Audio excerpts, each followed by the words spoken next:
নমস্কার বন্ধুরা, সোনার সংসার থেকে চলে এসেছি। আজকে দেখতেই পাচ্ছ একটা নতুন ধরনের ভিডিও হবে, সেটা হচ্ছে চিকেন রেজালা। এখানে দেখছো একদম মুরগির মাংস নিয়ে নেওয়া হয়েছে, এর মধ্যে টক দই, নুন আর গোলমরিচের গুঁড়ো, সর্ষের তেল দিয়ে ভালো করে এটাকে একদম ম্যারিনেট করা হয়েছে। আর কিছুক্ষণ রাখবো, তারপরে আসছি তোমাদের সাথে। তো বন্ধুরা, এখানে দেখতেই পাচ্ছ পেঁয়াজটাকে কেটে নেওয়া হয়েছে, 4খানা পেঁয়াজ। আর এখানে হচ্ছে রসুনের পেস্ট। কোথায় এসেছি তোমরা বলতে পারবে? রান্নাঘরটা কিন্তু অন্যরকম লাগছে একদম, দেখতে পাচ্ছ কোথায় এসেছি বলো তো? চলে এসেছি আমি ছোটদার বাড়িতে। আর এই হচ্ছে ছোটো বৌদি, আর এই হচ্ছে বড় বৌদি। আমরা সবাই মিলে এই রান্নাটা করছি। বন্ধুরা, এখানে পুরো পেঁয়াজটাকে ভালো করে মিক্সার গ্রাইন্ডারে বেটে নেওয়া হলো, আর পাশে আদা রসুন রয়েছে। আর এই যে একটুখানি আমিও দাঁড়িয়ে নিয়েছি, সেটা তোমাদের সঙ্গে দেখিয়ে দিলাম। আর এখানে মাংসটাকে একটু ভালো করে ভালো করে চটকে নেওয়া হচ্ছে, দেখতেই পাচ্ছ। ভালো করে মিশ্রণটা করে নেওয়া হচ্ছে। আর এখানে দিয়ে নেওয়া হলো এবার ধনে গুঁড়ো। আর এখানে হচ্ছে কাজু বাদাম রয়েছে, ভালো করে পেস্ট করা হবে। কড়াইতে সাদা তেল দিয়ে দেওয়া হয়েছে, এই রান্নাটা পুরো সাদা তেলেই হবে। আর তার সঙ্গে দিয়ে দেওয়া হলো ঘি, দেখতেই পাচ্ছ। এরপরে তেলের সাথে ঘিটাকে ভালো করে একটু মিশিয়ে নেওয়া হচ্ছে। এর মধ্যে গোটা গরম মশলা, দারচিনি, এগুলো সব দিয়ে দেওয়া হলো। এখানে রান্না করছে আমার ছোটদার বউ, ছোটো বৌদি আর বড় বৌদি, আমি মিলে একটু হাতে এগিয়ে দিয়েছিলাম বৌদিকে। আর এইখানে দিয়ে দেওয়া হলো পেঁয়াজ বাটাটা, যেই 4খানা পেঁয়াজ দেওয়া ছিল সেই বাটাটা এখানে দিয়ে দেওয়া হলো। দিয়ে ভালো করে এবার নেড়ে চেড়ে নেওয়া হচ্ছে।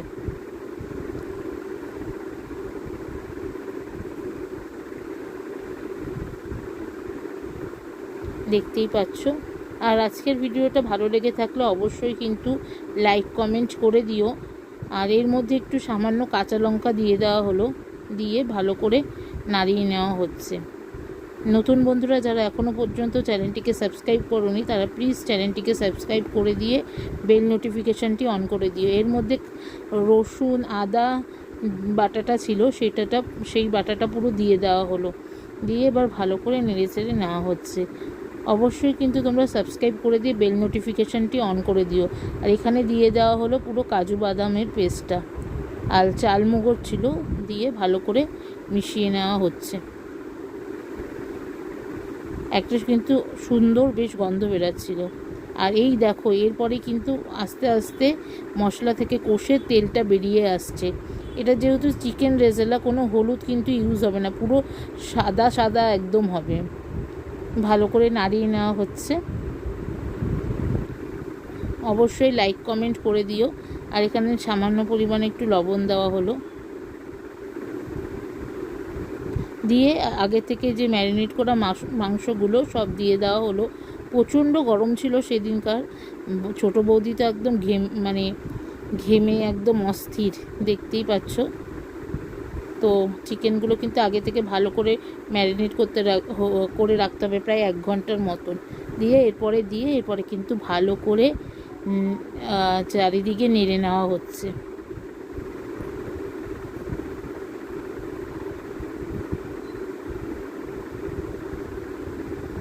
দেখতেই পাচ্ছ, ভালো করে না নেড়ে নিলে কিন্তু নিচ থেকে লেগে যাওয়ার সম্ভাবনা থাকে। এরপরে যেইটা কাজু বাদাম দেওয়া হয়েছিল তার জলটা একটুখানি দিয়ে দেওয়া হলো, গায়ে লেগেছিল। আর এটা কিন্তু একদম হলুদ ছাড়া পুরো আজকে রান্নাটা হবে। সবাই লাইক কমেন্ট কিন্তু অবশ্যই করে দিও। আর এটা রুটির সাথেই আমরা খেয়েছিলাম, পরেরটা আমি আর দেখাতে ভুলে গেছি। আর দারুণ হয়েছিল খেতে। থ্যাংক ইউ আমাদের এত সুন্দর রেসিপি করে খাওয়ানোর জন্য ছোটো বৌদি। দিয়ে এবার এখানে পরিমাণ মতন একটু জলটা দিয়ে দেবেন। দিয়ে একদম ভালো করে যা সুন্দর গন্ধ বেরোচ্ছিল, কি বলবো। আর দারুণ লেগেছিল। একবার বাড়িতে অবশ্যই আপনারা এইভাবে ট্রাই করবেন, দেখবেন আপনাদেরও কিন্তু খুব ভালো লাগবে। আর এত সুন্দর রেসিপিটা করে খাওয়ানোর জন্য থ্যাংক ইউ। এই গরমের মধ্যে ঘেমে চেমে। পুচকুটাও ছিল, পুচকুটা ওইদিকে খেলা করছিল, সবাই ওকে নিয়েছিল, জেঠু, বনু, ছোদ্দা ছিল, নন্দ। আর আমি ও এই রেসিপিটা করছিল, আমি বলছি আজকে তুই রেসিপিটা যখন করছিস তাহলে তুমি করছো যখন, তাহলে ভিডিওটা আমি নেব। অ্যাকচুয়ালি আমার আর ওর বয়স প্রায় একই, তাই জন্য আমি মাঝে মাঝে একটু তুই বেরিয়ে যাই, কেউ কিন্তু কিছু মনে করবেন না। তো আজকের একদম কিন্তু আমাদের প্রায় কমপ্লিট চিকেন রেজালা। ওফ, জাস্ট দারুণ গন্ধ। আর দেখুন কি সুন্দর টকবক করে ফুটছে, দারুণ হয়েছে। জাস্ট খেতে তো একদম অসাম হয়েছিল, কারণ খাওয়ার সময় আমি আর তুলতে ভুলে গিয়েছিলাম এত গরমে। আর চিনি একটু সামান্য পরিমাণে দিয়ে দেওয়া হলো। আর জাস্ট কালারটা যা এসেছে দেখুন, ও পুরো টকবক করে ফুটছে আর একদম তেলটা পুরো উঠে এসেছে। দারুণ দারুণ হয়েছিল খেতে। আর তারপরে একটু নামানোর আগে ওপর দিয়ে কিন্তু ঘি দিয়ে নেওয়া হলো। আপনারা চাইলে রান্নাটা বাটারও করতে পারবেন, কিন্তু আমরা এই রান্নাটা ঘি দিয়ে করেছি। ঘিয়ের টেস্টটা কিন্তু একটা সত্যি দারুণ। সবাই ভালো থেকো, সুস্থ থেকো।